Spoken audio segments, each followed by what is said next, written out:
You know what I mean? Yeah. It seems to be the, the Let's wait until we like get more murder hornets. it's like every year in 2020 is going to bring us something new, something new and bad.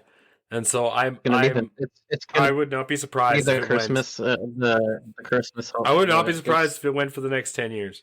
Every winter the same thing. Yeah. Like just because it's the theme of 2020.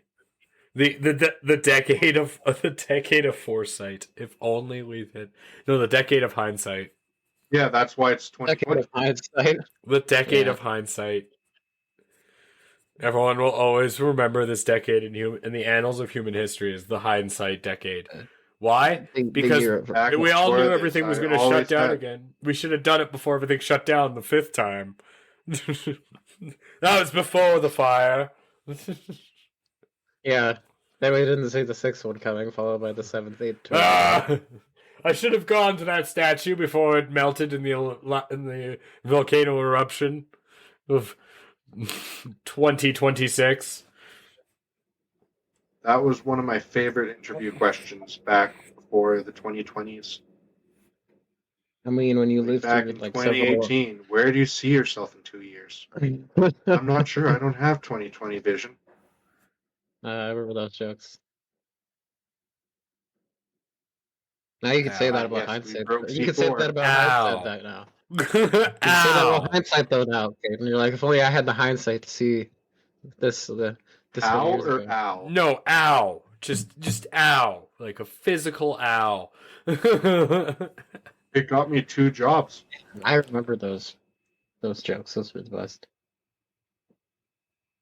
You know what was the funniest part to me about 2020 was those God, I really hate stupid ass 2020 New York, like New Year's Eve, like really over the top 2020 glasses that people would wear. Or like Yeah. each zero was their eye hole.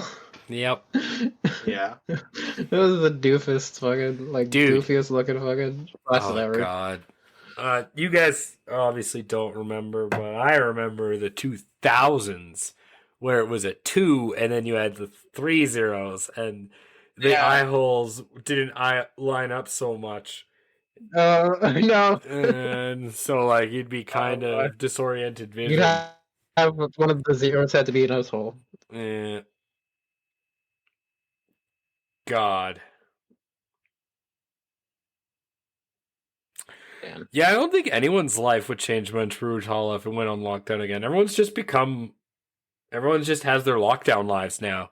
Everyone knows what they have to do and things that like life just goes on now. I think there's also just a handful The of people other where it just thing doesn't is, really like- affect them that much. A lot of people The just other kind of big sit at thing home is on the people- computer on the internet. So, sorry, I didn't mean to cut you off. Both times now. I didn't mean to. The other big thing is people are arguing and trying to fight to stay with like home office stuff and everything too, Yeah. because it's Yeah. become part of life over the last 2 years. Well, Yeah, it makes it easier, right? It's like, especially for office jobs and computer jobs, right? For the most part, you can do, especially if you're all on computer, you can do most of that from home if you have a Yeah. computer or get a work laptop. it's actually funny you say that because I've no doubt productivity probably went up higher this year. my because older of those sister's jobs. company, they used to be 5 days in the office kind of company, but ever since COVID, they noticed that there was a huge uptick in productivity for a while before it dipped back down. And so what they implemented when everyone started going back to the office was they had a rotating schedule. So every week she would have either 3 days in the office or 2 days in the office, and either 5 days out of the office or 3 days or 4 days out of the office. So the entire day. So basically, either she went in the office Monday, Tuesday, Wednesday, or she went in Thursday, Friday. And she still worked the other days she wasn't in the office. She just worked those days from home. and everyone would be on and so she'd see her team when she needed to, and they noticed that productivity skyrocketed. And her company wasn't the only one. A bunch of companies started doing this. And it's as everything starts to open up, there is a bunch of companies that are pushing back, saying that they should go back to the office. But there is a lot of data now that shows that having still working from home, you're still doing a 9 to 5, but you're doing it from your home at your home desk, and the increase in productivity is really, it seems to Probably quite a be, bit. yeah, exactly. Because it's your environment, right? It's like it seems so weird in a sense to think about it. Like you go to an office that's set up from somebody else for you to sit in and work on a computer when you can do the same if you're in your own home as your own office and you have all this stuff set up anyways. Like it's a more comfortable space that you would already feel productive in. It's just having that schedule, having that work oriented, having meetings and all this stuff, having the team like normal, right? Like it makes so much more sense. And I don't know why they don't just the idea to me I think there is I don't remember where I heard some time ago there's a place that had did like a 4-day work week, and I've tried to have a work schedule of that, and working 4 days instead of 5 is so much better, man. Like having 3 days off, like you try to get your errands done in if for those who work a 5-day work week, try to get your errands done in 2 days, from cleaning your house to getting groceries and all this shit. It's just not enough time sometimes, and then trying to have free time to do whatever you want to do, especially nowadays with everything. I don't know about too many other people, but videos being hour longs, video games that take you look at Elden Ring and shit like this that take almost that have quite large storylines and things like this, or long movies. It's a chunk of time out of your day. You really don't have that much time for actual your own entertainment at all.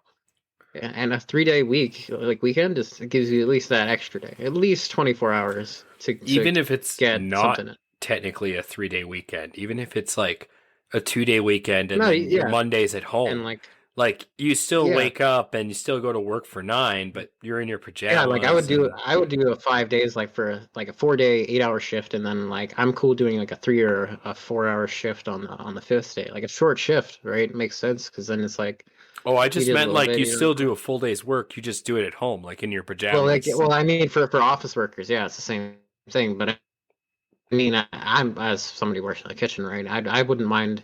I don't mind doing a 4-day, having a 5-day week, just having one of those days shorter. So I'm going into the restaurant for a few hours, getting prep done or something like that, right? And not still having technically a 5-day, but not We don't get driving that your ass the luxury. entire time. My God, we're all cooks. Depends on if you place that. Why We are mostly all of us are all we cooks. should start talking about the cooking industry. We'll see. This is the cooking stream. We never got to hear back from Gordon Ramsay. We could really rip into it because I'm an owner. You're a chef, and then we have one young and one tenured. I would say sous chefs at most. Chefs, I was gonna say what I was gonna say one tenured cook and one start up and coming cook. That's a thought. Being a 10-year chef. Think about that for next the difference between cooking and chefing is really just, I don't know. It depends. It's something that's personally defined or otherwise going to school and getting a fucking something for it. How about it's just caring really about what you do?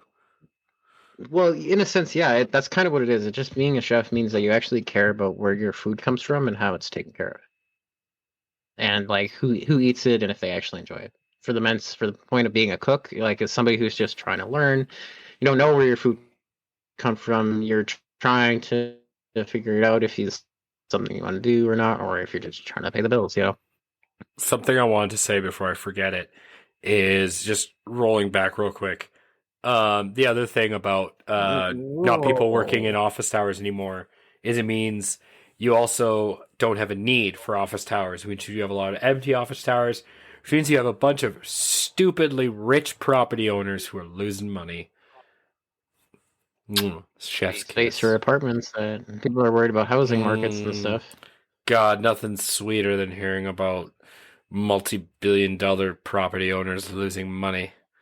Oh. Why does it sound like you're referring to the South Park? I'm not. Smile. Dip your back really far back. You'll look really good. Just gotta make yourself look like you'd like to hang out. Like you'd like to hang out for a couple hours. This is see off his house. Man, he looks like he'd be really good at showing off a house. We should go hang out with him. No, South Park. You can see they're trying to talk about the cue cards. All right, pictures. Man, just me. I totally missed that reference. Just went over my head. Which is unusual. I'm usually really good.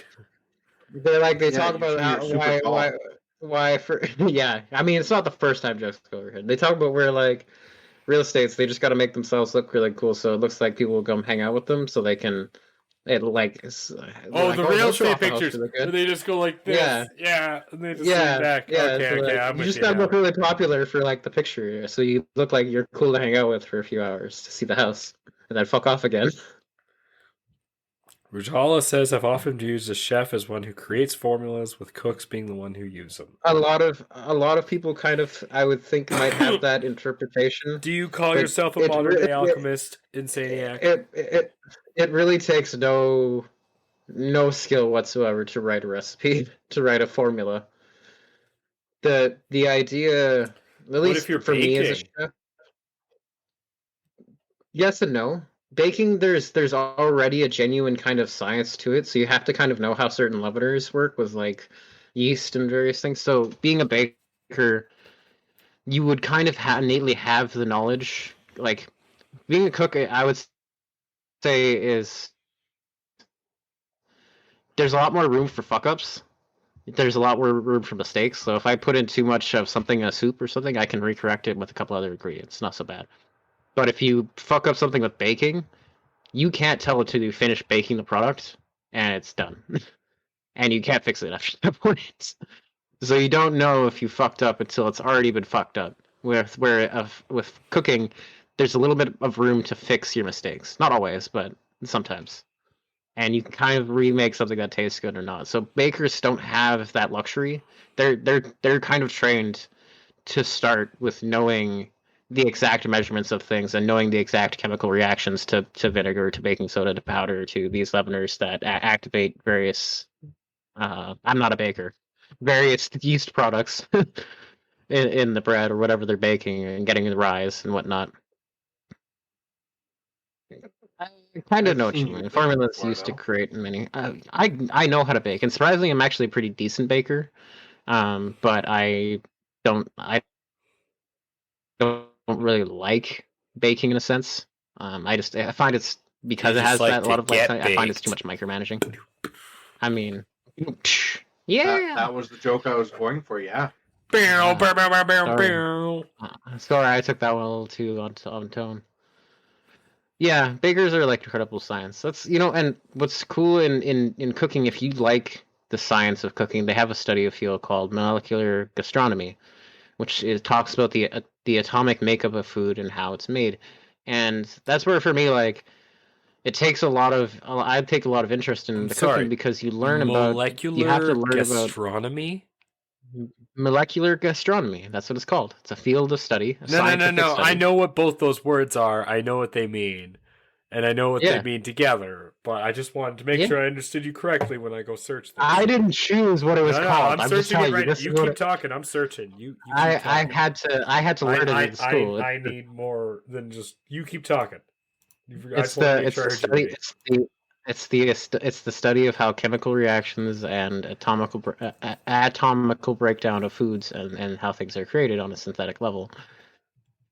And it's so how you can gauge certain reactions and how certain foods work a certain way and how they react and how it's made. And that's how you get like the atomic structure. Chemists know the atomic structure of water. You can do the same thing with any type of ingredient, any type of food in general. You can look up the certain type of particles and minerals and molecules and vitamins that are inside of this product to enhance it or bring out that quality as a chef, or at least I personally try to drive as a chef when I make my food, is to find the way to bring out the best natural flavors of the ingredient to enhance that.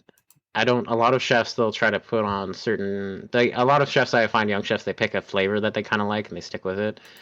But you kind of mask certain flavors sometimes when you do that. You hide the quality of certain carrots or products of good vegetables. Vegetables have a lot of flavor that a lot of people don't realize. And like, I'm not a vegan or a vegetarian by any means, but they can be. There's a lot of things that vegetables can be done that I've learned from going to vegan restaurants and having to like study certain things from that. And it's amazing the things that they can do. That you can actually like anything can taste great if you just take the time to do it. And like in cooking class, I had to take the time to learn how to work with jelly terrines and like mousses and like meat pates. This is the strangest, weirdest things that I could think of. It's not No, mousse, not it's meats. meats. No, like Yeah, it's ground up cream. It's like cream pate, shrimp pate. I know, it's meats, not mousses. Mousses is not a word, it's mises. Mouse. Sorry. I know. But it's not they don't. mousses, it's meese. I like to see the slow progression of C4's jaw dropping as he looks into molecular gastronomy. Tell us your reactions, sir. How are you feeling? What? Tell us your reactions. What are you going through your mind right now? What as you're learning about this? fuck? That's it. Like, what? Yeah. There's a whole field to study. Change the innards of an orange so that when you open it, it's an orange mousse. Yeah, absolutely. Yeah. There's a lot of shit food can do, man. There's wild. Sorry, the shit they can genetically make it so that way, like your one fruit actually bears a different seeds from another fruit. There's a lot of things, and that's where like a lot of genetically modified food can come from, and that's where talking about one spot, like I'm going to shout out to one of my first YouTube video where I talked about lab grown meat. That's where things kind of come from, in a sense, where they talk about trying to synthesize food products and making things grow from other things, because it's coming from that point of trying to solve world hunger and all these things, and trying to actually provide an abundance of things to people like that stem don't cells to grow things. Yeah, exactly. And plant I think it's called plant reassimilation. I'm not really too sure, but I know you can plant reassimilation, and then you can switch different branches of plants to grow other plants and hybrids of different fruits and amazing things. And there's a lot of amazing technology that's done in the world of science with food, and a lot of people don't really realize it. And it goes hand in hand with right now what they're trying to figure out with trying to colonize Mars, trying to figure out how to make food like this sustainable through space. So that way people can actually get the nutrition they need and can have like interesting and unique foods out in space. Slow down. You're throwing this will be so much. Episode. You're throwing so much at me. I'm just we're slow down here. I'm gonna take a shout out right now. To my favorite guy, Bill Nye the Science Guy, because science rules. Brakes. Let's talk a bit slower. You're throwing a lot, so and use smaller words for C4. Man, no. Who thought this would? I was gonna say, I feel like who thought I would be at this point right really now? Fast. I'm talking too much food science for throwing C4. A lot at me. I just found out apparently that we can fucking grow cherry tomatoes that are like a cherry mousse that are ready to eat, or you can or you can like make a tomato pate inside a ripe tomato, and anyway, it's all about chemical breakdown, man. That's okay, sweet. Science is awesome. My favorite things that I've seen with molecular gastronomy was someone basted a lobster with butter from the inside. You could do that too. It's from the fat of the lobster. You could also one small little way to talk about. They injected the butter. They did. And then let it marinate over days. I see. That's interesting. Do they do that while it's still alive? No, that would be cruel. Okay. It wouldn't be very good, and I don't imagine it would be good for the meat. One small thing you could do that. Alton Brown is one of the few cooks. He did cooking videos when I was a kid. He's one of the few scientists that works on molecular gastronomy. He's one small thing you can talk about that kind of like is molecular gastronomy. A small thing. When you make mac and cheese, if you actually add nutmeg, like a little bit of nutmeg to your mac and cheese, it makes it taste more creamier because of the smell of nutmeg. Just from simply having that smell fragrance and the combination of your nose, you get a certain response in your taste buds. The other option is using actual cheese instead of powder, and then still adding the nutmeg, and it gets a lot creamier. Well, I meant homemade regular mac and cheese, not processed sad cheese. Yeah, exactly. For us Canadians who are stuck with Kraft. Kraft is delicious. Speak for yourself. I love Kraft. I make my own cheese sauce every time. I've been eating butter and Parmesan noodles for like a week. So good. Alton Brown? I've never heard of this person. I've never heard of this form of science. Alton Brown's pretty cool. He's a terrible cook. He's tried to do cooking recipes, and my teacher tried to make us do cooking recipes. Like they showed us, and they turned out bad. Like we had cookie recipes that were just awful. But he talks about how him being a bad cook has helped him learn how to chemically become a better cook. Because he couldn't do it regularly, so he had to learn the science behind it. You're telling me some guy is fucking bendered his way into being a cook? He went full bender. Kind of. Can't cook. Like he could cook really well at all. Like he talks about how a lot of food is bad, and he's not a chef. He says this really out there pretty blatantly. He studies like molecular gastronomy, but he's not a chef. He says he's like, I can't cook anything, but I know how to cook and why things are used for cooking. The food show I watched was Elmer. Bam. Elmer. Oh, you mean Emerald? Emerald, yeah. Yeah, Emerald Lagasse. Yeah, I remember him. I got to witness some of his shows. He was really cool. Prominent. I don't know if he was French. And the Italian lady, whose name I never remembered. Julia Child. That's it. Yeah, she was popular out here. Yeah, I was also gonna say Chef Boyardee was the Italian one that was really popular. I was gonna say never had a cooking show. He's just faces on every can. It was the really good good looking Italian woman. Oh, that's a matter of opinion, sir. No, like some people have a thing for bald Italian men with a mustache. I mean, I'm not going to shame you. I'm just putting that one out there. Well, we heard it here first. Insaniac's type: old Italian men with curly mustaches. Mr. Clean. He's my shit. There's no hair on his face at all, except for his eyebrows, and they have to be white.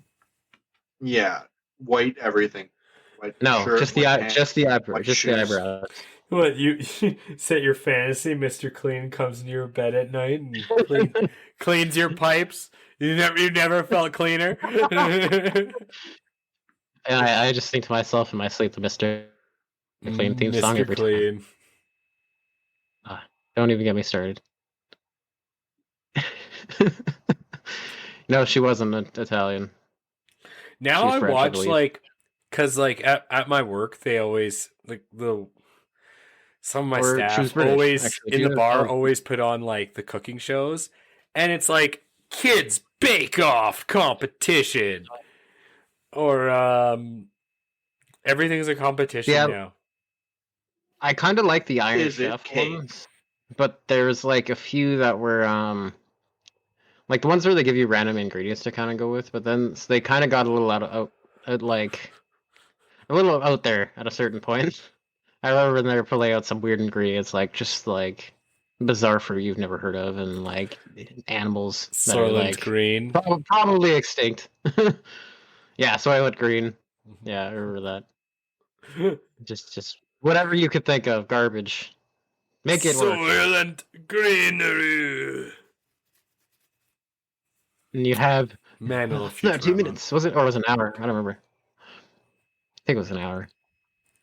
My favorite most recent is the cake, where it's just taking that trend of like the internet, the internet trend where people make cake in really stupid things. Yeah, it's a Netflix show now too. I don't understand how that's a show. You just I think so. Basically, what the Cake Boss did They just made it into a stupid show. I don't understand that. Like, I and know, the Cake I know Boss. the video. What a fuck! Like, since we're talking about, since I brought him up, what a fucking like the Cake Boss. Every like maybe like once in a while he would do a cake that's actually impressive, but every other time it is just. Watch the Cake Boss. He just used the fudges. What about the cakes you can get at vending machines? Well, that's where like I don't understand what the show would be, because like if it's the videos are just like them cutting things that are weird that should be cake, it's the show of them just showing those clips consistently. Exactly. Man, it's like the South. It's like the South Park, like awesome news broadcast, but with dogs. Exactly. Instead of cake. Oh my god. Super awesome news. Just like the Villains Talk Show, coming to you live. We still have just under 4 minutes left. It was also pretty good. Or like a cat, or no, we need a cake segment. What? Yeah, we just need to have like a cake baking episode. I'm so glad it's my birthday this weekend. All this talk of cake just makes me want cake now. Yay. I'm having 2 different cakes now. That's what we'll end on. I am turning 32 this weekend. Woo! I'm sorry for your loss. I'm leaving. I'm leaving my second last prime number. When's the next prime number? Congratulations on your future age. Oh, when's my next prime number? Oh no. We don't have the 47 years from now. To do math. Is it really? No idea. Come on. I'm guessing it is the prime number 69. age. I called them the prime number ages because they're prime numbers. It's 69, isn't it? Oh my god. No, that's so sad. Was I right? That is so sad. 37 is the next prime number. Is it 37? On here it says 73. 42. Yeah. 73. Yeah, a math wizard whispered in my ear. A math wizard. I don't believe that. Yeah. 37. Is it 37? Oh, thank God. Did I just not guess that? No. No, you said 73. Oh, no, I didn't. So 31, if for anyone who doesn't know, the prime number years are basically you get a prime number usually every 2 to 3 years, but then all of a sudden after you hit 31, it becomes every 5 years or so and longer. And the prime number years are going. So is 69 a prime number or no? No. You sure? It's definitely not. 100%. I thought 67 is. I mean, for a prime number is it's pretty prime for some people. It can't be divisible by 2. No, it can't be divisible by anything except 1 and itself. That's a prime number. So, for all those who are living in their prime number years, remember, live them up. Don't look at it your 20s or teens. Live them in your prime number years, because eventually all those prime number years will stop coming from 2 apiece and start going 5 a year. That being said, I am sorry everyone out there had nothing better to do. I'm glad you spent it with us here. I am Seafood with the Greasy Boy and in Super Insaniac. We are the villains of the Villains Talk Show. Catch us on anywhere you get podcasts every Tuesday and Wednesday, or live on Wednesday nights. Catch us on Friday for Friday 2 Shots. I'm not sure if we'll be doing this one this weekend because I plan on partying, but if we do, we will. It'll blah blah blah blah blah blah blah blah. It'll be one on Friday, 10:30 Mountain Time, 9:30 Pacific. 9:30 Pacific. That being said, we know things and stuff. Birthday themed one you shot. You don't know nothing. I know how to count to 2. You don't know nothing. Social medias. Count to 2 right now. I'm sure you can count to at least 1. Prove it. Who? Remember to check us out. Not the person that was shouting. Villains.com/Buzzsprout. Check us out.